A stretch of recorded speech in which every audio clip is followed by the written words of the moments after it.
Influencer page outreach. Influencer page outreach really boils down to creating allies. In your niche, you are sure to have competitors. However, some of these competitors are open to cooperating with you. Many will not give you the time of day, but there are few who would see the strategic advantage of partnering up instead of competing. There are also other people on Facebook who have pages and who are not competitors with you. They may even have a lot of fans. Here's how you build alliances with influence leaders on FB. Step number 1, find competitors. The first thing that you need to do is look at your notes when you reverse engineered your competitors. These people are in the same niche as you. After all, you study them to get to the industry standard content strategy as well as page layout and design for your own Facebook page. Next, you should look for non-competitors who specialize in your niche. There should be quite a few of these. These are not merchants or ones who provide services. They're not competing for the same dollars as you. Instead, they cater to the same audience as you. Try to find as many of these as possible. Step number 2, pay your dues by engaging. I know at this point it's very tempting to just go to a competitor's page and post a comment on one of their posts. In the comment, you're dropping a link to your page or to your website. You then repeat this many times on all their posts. Well, let me tell you, if you do this, you're going to get banned. Whatever links you put up will get deleted. It's a waste of time. Don't even think about it. The same applies to influential niche observers. These are non-competitors, but you shouldn't spam them either. Instead, you should pay your dues by engaging. How do you do this? First, you need to share high-quality content. It doesn't matter who wrote the content. It doesn't matter where that content goes to or links to. What's important is that it provides maximum value to anybody reading that content. It has to be on point. It has to deal with a specific theme or topic that you know that your target audience members are interested in. Next, you need to engage with people in terms of answering their questions. Try to be a facilitator. Try to be a mediator. Try to be the go-to source of information for your niche. If people are looking for statistics, go on Google and find them the statistics they're looking for. If they're looking for a video, go to YouTube and search for the content that they're looking for. The more you do this, the more people will pay attention to you because, let's face it, in any kind of online group communication platform, only a very few people actually produce high-quality content. You can count them on one hand most of the time.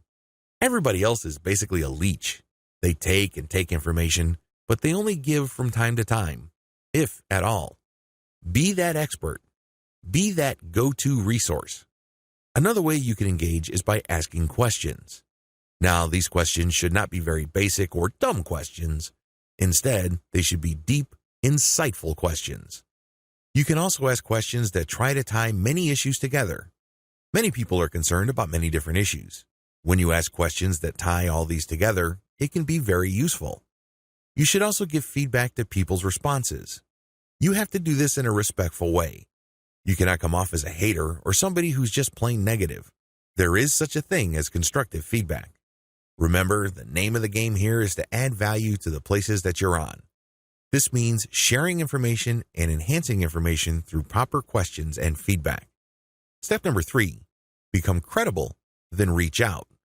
At a certain point, people will start asking for you by name. People will try to reach out to you via Messenger. That's when you know that you have become an asset to these groups. That's when you know that you are on people's radars. You're not just this random person showing up every once in a while dropping a link. Instead, you're that person that helps keep these groups together. This is when you reach out. This is when you try to engage with the group admin. Usually, the best way to do this is when they engage with you. Maybe they mention your name, or they send you a message on Messenger. Whatever the case may be, try to wait for them, or reach a high enough level of engagement and acknowledgement from other community members before you reach out. What are you going to be reaching out for? Well, there are many different opportunities on the table. You can ask to swap content with your page. Most page admins don't have a problem with this. You can also ask for a shout-out. Basically, the admin of the page that you're on will tell page fans to check out your page because your page is a friend of the page they run. You can go through some ideas regarding joint events.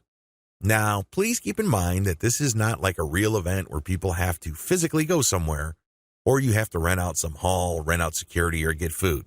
No. This is an online event, maybe a seminar, a live Facebook session conducted from 2 locations, or it can be an interview. Another opportunity on the table is, of course, guest blogging. You probably don't need me to remind you of how value-packed this is. Not only do you get eyeballs to your link, which can produce direct traffic, but you also get tremendous search engine optimization benefits if the partner has a high-value blog. You can also reach out for infographics.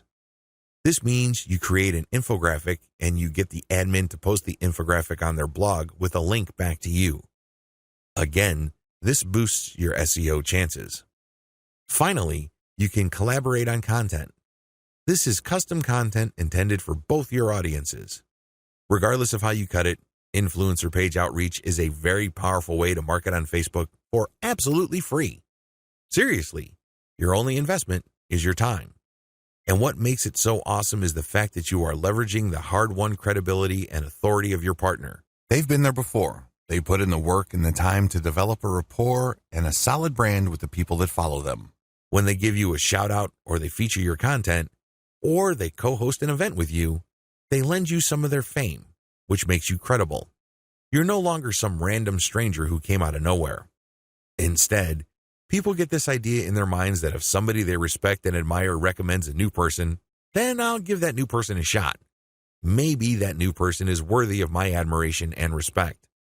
Building alliances with influential niche players is definitely worth doing. But please keep in mind that it does take time. However, if you are passionate about your niche and you view your Facebook marketing business as a real business, then this should not be a problem for you.